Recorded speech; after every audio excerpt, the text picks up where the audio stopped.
দেশের লক্ষ লক্ষ অবসরপ্রাপ্ত সরকারি কর্মচারীর জন্য এলো এক অত্যন্ত গুরুত্বপূর্ণ এবং বহুল প্রতীক্ষিত সুখবর। দীর্ঘ বছর ধরে যে দাবি নিয়ে পেনশনাররা সোচ্চার ছিলেন, বিভিন্ন সংগঠন যে দাবি নিয়ে বারবার সরকারের দৃষ্টি আকর্ষণ করে আসছিলেন, অবশেষে সেই দাবির বাস্তব প্রতিফলন ঘটল সরকারের একটি যুগান্তকারী সিদ্ধান্তে। সরকার পেনশন পুনঃসমর্পণ বা কমিউটেশনের সময়সীমা 15 বছর থেকে কমিয়ে 10 বছর নির্ধারণ করার সিদ্ধান্ত নিয়েছে। এই একটি সিদ্ধান্তই দেশের কোটি মানুষের জীবনে সুদূরপ্রসারী ইতিবাচক প্রভাব ফেলবে বলে মনে করছেন সংশ্লিষ্ট বিশেষজ্ঞ মহল। বাংলাদেশের সরকারি চাকরিজীবীদের জন্য পেনশন ব্যবস্থা কেবল একটি আর্থিক সুবিধা নয়, এটি তাদের দীর্ঘ কর্মজীবনের পরিশ্রম ও আত্মনিয়োগের স্বীকৃতি। দশকের পর দশক ধরে রাষ্ট্রের সেবায় নিজেদের উৎসর্গ করা এই মানুষগুলো অবসর জীবনে একটি নিরাপদ এবং সম্মানজনক জীবনযাপনের প্রত্যাশা রাখেন। সেই প্রত্যাশার জায়গা থেকেই পেনশন ব্যবস্থার সংস্কারের দাবি বারবার উঠে এসেছে।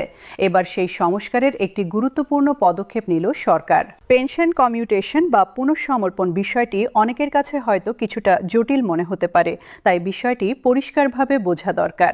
একজন সরকারি কর্মচারী যখন দীর্ঘ কর্মজীবন শেষে অবসরে যান, তখন তিনি দুটি সুবিধা পেয়ে থাকেন। প্রথমত, তিনি প্রতি মাসে নিয়মিত পেনশন পান। দ্বিতীয়ত, তিনি চাইলে তার মাসিক পেনশনের একটি নির্দিষ্ট অংশ এককালীন বড় অঙ্কের অর্থ হিসেবে তুলে নিতে পারেন। এই এককালীন অর্থ তোলার প্রক্রিয়াটিকেই বলা হয় পেনশন কমিউটেশন বা পেনশন পুনঃসমর্পণ।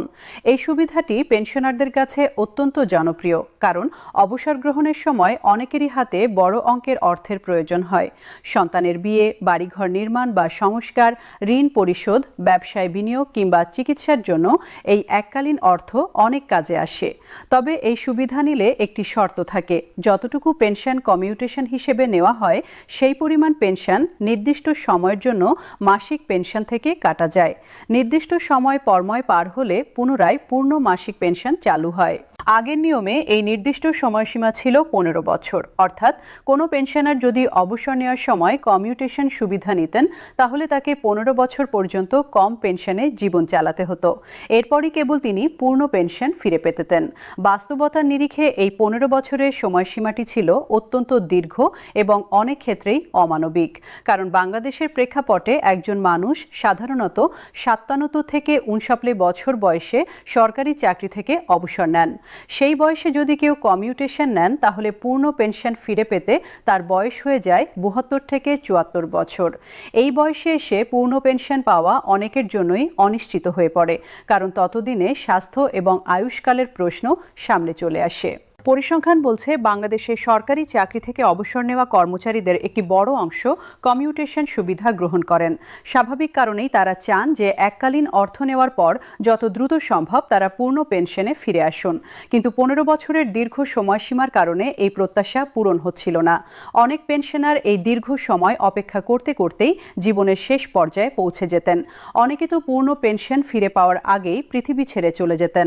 এই মর্মান্তিক বাস্তবতার বিষয়টি পেনশনার সংগঠনগুলো বারবার সরকারের নজরে এনেছে। তারা যুক্তি দিয়েছেন যে যেসব দেশে পেনশন ব্যবস্থা উন্নত, সেসব দেশে কমিউটেশন পুনরুদ্ধারের সময়সীমা বাংলাদেশের তুলনায় অনেক কম। ভারতে এই সময়সীমা 12 বছর, অন্য অনেক দেশে আরও কম। সেই তুলনায় বাংলাদেশে 15 বছরের সময়সীমা ছিল অযৌক্তিক এবং পেনশনারদের জন্য অন্যায়মূলক। দীর্ঘ আন্দোলন, দাবি এবং আলোচনার পর অবশেষে সরকার এই বিষয়ে ইতিবাচক সিদ্ধান্ত নিয়েছে।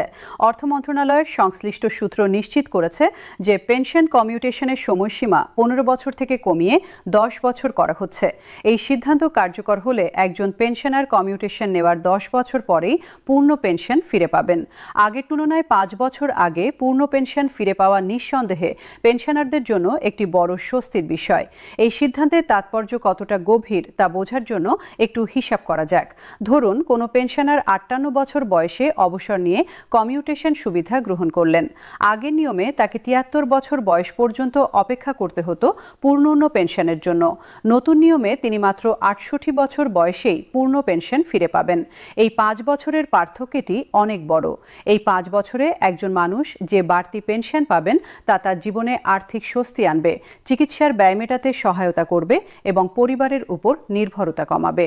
বাংলাদেশের প্রেক্ষাপটে অবসরপ্রাপ্ত সরকারি কর্মচারীদের জীবনযাত্রার একটি সামগ্রিক চিত্র তুলে ধরলে বিষয়টি আরও স্পষ্ট হয়। দেশে বর্তমানে সরকারি পেনশনভোগীর সংখ্যা কয়েক লক্ষ। প্রতি বছর আরও হাজার হাজার কর্মচারী অবসর নিচ্ছেন। এই বিশাল জনগোষ্ঠীর একটি বড় অংশই কমিউটেশন সুবিধা গ্রহণ করেন। তাদের মাসিক পেনশনই হল তাদের প্রধান আয়ের উৎস। পরিবারের সদস্যরা অনেক সময় নিজেদের কর্মজীবন নিয়ে ব্যস্ত থাকেন, ফলে বৃদ্ধ পেনশনারদের নিজেদের পেনশনের উপর নির্ভর করেই চলতে হয়। এই বাস্তবতায় যখন কমিউটেশন নেওয়ার কারণে মাসিক পেনশন কমে যায়, তখন অনেক পেনশনারের জন্যই আর্থিক সংকট তৈরি হয়। ওষুধ কেনার টাকা থাকে না, চিকিৎসা করানো কঠিন হয়ে পড়ে, সংসারে নিত্য প্রয়োজনীয় খরচ মেটানো দুষ্কর হয়ে যায়। এই পরিস্থিতিতে পূর্ণ পেনশন দ্রুত ফিরে পাওয়া তাদের জন্য শুধু আর্থিক সুবিধা নয়, এটি তাদের মানবিক মর্যাদার সাথেও সম্পর্কিত।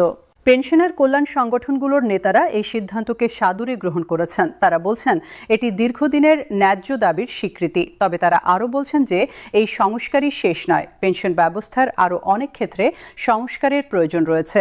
চিকিৎসা ভাতা বৃদ্ধি, মূল্যস্ফীতির সাথে সামঞ্জস্য রেখে পেনশনের পরিমাণ বাড়ানো এবং পেনশনারদের জন্য বিশেষ স্বাস্থ্যসেবা নিশ্চিত করা এখনও অমীমাংসিত দাবি হিসেবে রয়ে গেছে।